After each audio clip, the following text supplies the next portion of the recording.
ay naran syadidatan. Wa man dan bermula barang siapa lam yu'min, yang tidak beriman billahi, kepada Allah, wa rasulihi, dan rasulnya Allah, fa inna, maka sesungguhnya kami a'tadna, telah mempersiapkan, atau a'tadna, kami telah mempersiapkan lil kafirina, bagi orang-orang kafir,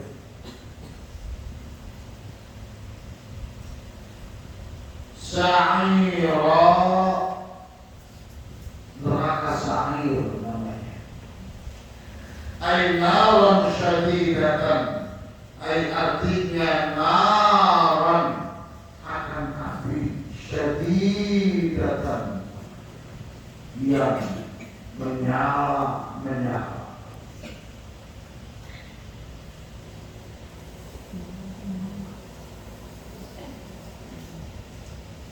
Kaitannya tentang iman,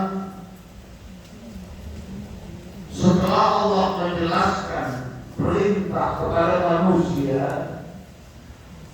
untuk mengesahkan, untuk menyembah Allah, kemudian Allah Subhanahu wa ta'ala pun menjelaskan kaitannya tentang begitu banyak anugerah-anugerah yang Allah Subhanahu wa ta'ala berikan kepada kita.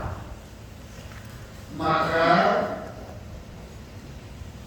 di ayat selanjutnya Allah memberikan ancaman,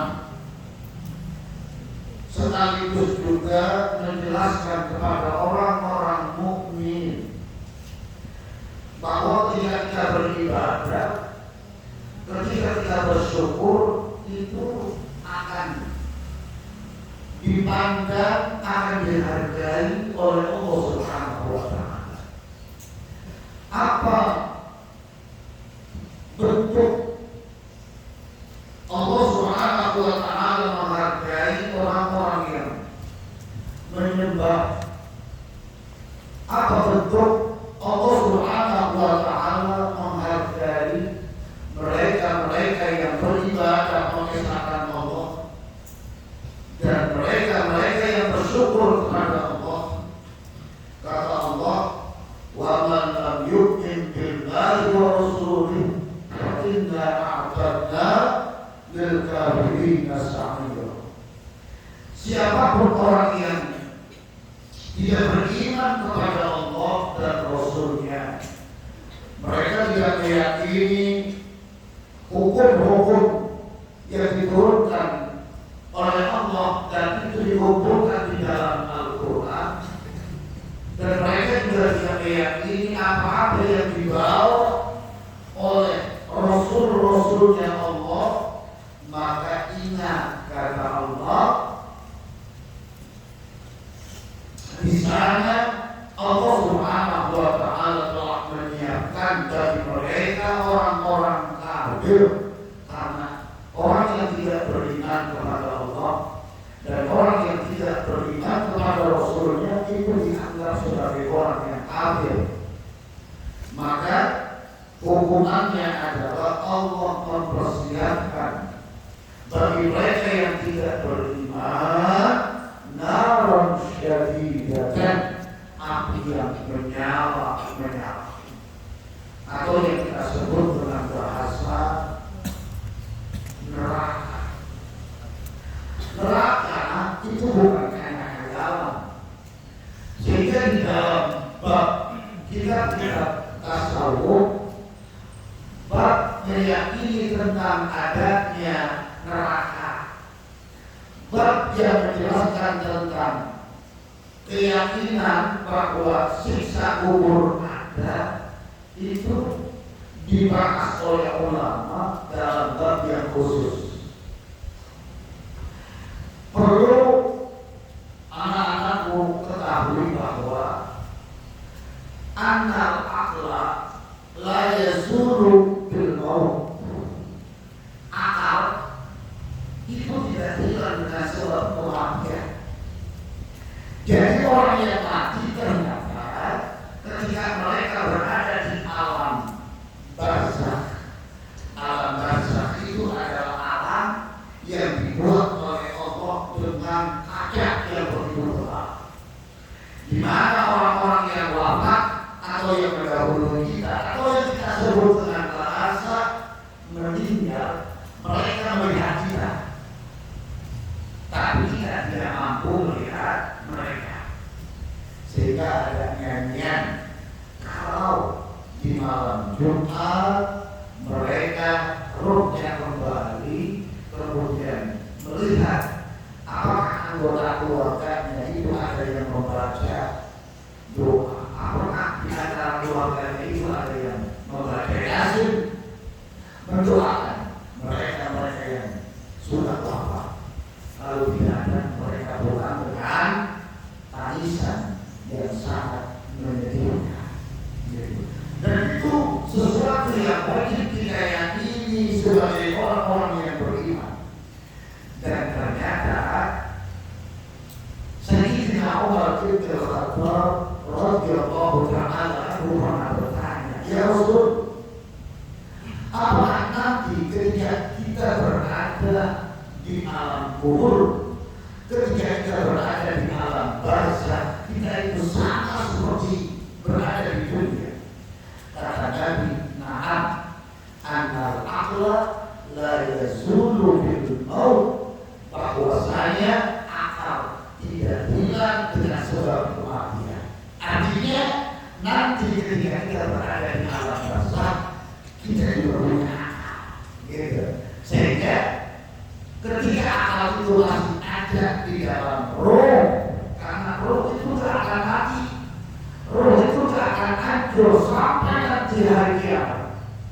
Yang hancur itu hanya jasad kita, tapi roh terus melanjutkan perjalanannya, gitu. Tapi roh kita itu sesuai dengan casingnya, paham? Kalau casingnya itu Wisnu, rohnya enggak Wisnu bentuknya, nggak mungkin. Casingnya Wisnu, rohnya Auja, nggak mungkin. Gitu, paham? Sesuai, ini rohnya masing-masing sesuai dengan wajahnya, karena roh itu mengikuti jasad itu, atau jasad itu mengikuti roh. Yang hancur itu jasad, dan terus roh melanjutkan perjalanan. Artinya kalau akal itu selalu berada dalam roh, berarti dia mampu merasakan sakit, berarti dia mampu merasakan sedih, berarti dia juga merasakan kebahagiaan. Kenapa? Karena memang akal yang menjadikan orang itu sedih, akal yang menjadikan orang itu bahagia, akal yang menyebabkan orang itu merasakan sakit, akal yang menyebabkan orang itu merasakan panas dan tidaknya. Sehingga Nabi sampaikan dalam pertanyaan Sayyidina Umar bin Khattab, annal aqla la yazulu bil maut, bahwasanya akal tidak hilang dengan sebab datangnya kematian.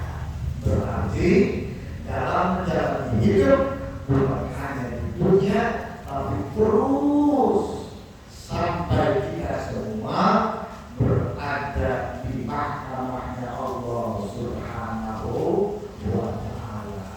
Jadi jangan ragu, jangan tidak yakin dengan hal yang berkaitan perkara gaib atau dengan hal perkara iman. Sehingga Allah Subhanahu wa Ta'ala setelah menjelaskan, ayo manusia beriman kepada Allah, menyembah Allah, mengesahkan Allah. Allah sampaikan bahwa Allah telah memberikan banyak nikmat yang patut kita syukuri. Kemudian Allah memberikan ancaman, wa man lam yu'min billahi wa rasulih fa inna a'tadna lil kafirina sa'ira.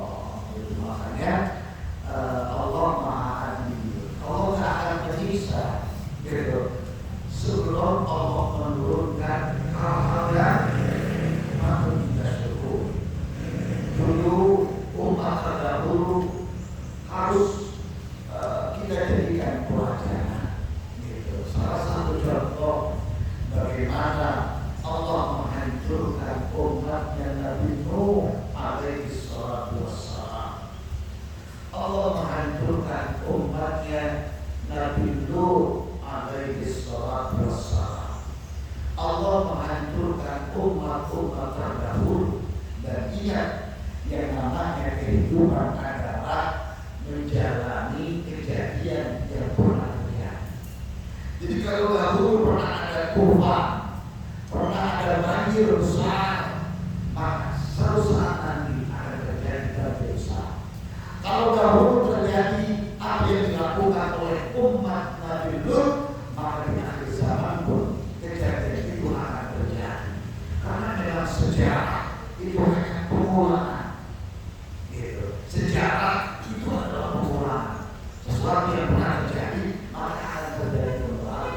Gitu. Makanya sehingga tidak aneh kalau pada waktu beberapa yang lalu terjadi ada 150 seorang laki-laki badannya gagah, ganteng, gede, binaragawan, dan mereka kumpul turun tangan melakukan pesta seks. Ini menunjukkan bahwa apa yang terjadi pada umat Nabi Lut pasti akan terjadi pada akhir zaman. Itu usaha sesuatu yang tidak akan terjadi itu adalah kejadian yang pernah dilakukan dan pernah dialami oleh Siti Maryam. Apa itu? Hamil tanpa seorang suami. Jadi kalau ada wanita mengaku hamil tanpa suami itu bohong.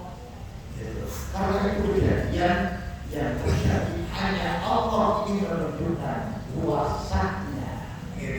Makanya kalau Allah menunjukkan kuasanya itu hanya terjadi dalam kehidupan satu kali. Tidak akan pernah terulang kembali. Makanya dalam sekarang aneh, gitu kan? Laki-laki pada yang hamil, nggak tahu program yang hamil saya apa. Jadi sekarang ini begitu. Orang-orang laki-laki pada yang hamil, yang perempuannya pada pengen tidak menikah. Gitu. Bahkan ada dalam informasi orang-orang tidak perempuan itu hampir 30% jarang yang ingin melangsungkan pernikahan. Karena tingginya tingkat perceraian. Artinya lagi-lagi Allah Subhanahu wa Ta'ala sudah memberikan dan menunjukkan kuasanya. Biar bagaimana kita meyakini itu semua. Makanya wallahu a'lam bishawab.